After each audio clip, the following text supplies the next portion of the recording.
గరిటపాటి నరసింహారావు గారు ప్రవచనాలు చెప్తాడు. ఎంత మధురంగా చెప్తాడు. అది చెప్తా అంటే వినాలంటే వినబుద్ధుతాడు మంచిగా. అదే అలాంటి వ్యక్తిని యూట్యూబర్ అన్వేష్ గాడు పొట్టలకు వస్తున్నాడు. ఎందుకు వస్తాడు, దేనికి వస్తాడు? అది అసలు ఆ స్థాయి ఉందా అని అనడానికి ఆ స్థాయి లేదు. అట్లా అనకూడదు.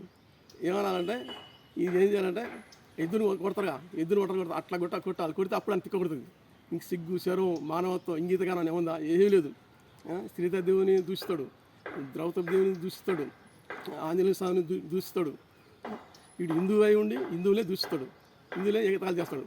అసలు వ్యక్తి ఏమంటారు, వీడు వేసుకోడనమాట. వీడు పొగుదలకు వచ్చింది కాబట్టి ఇట్లా చేస్తుడు.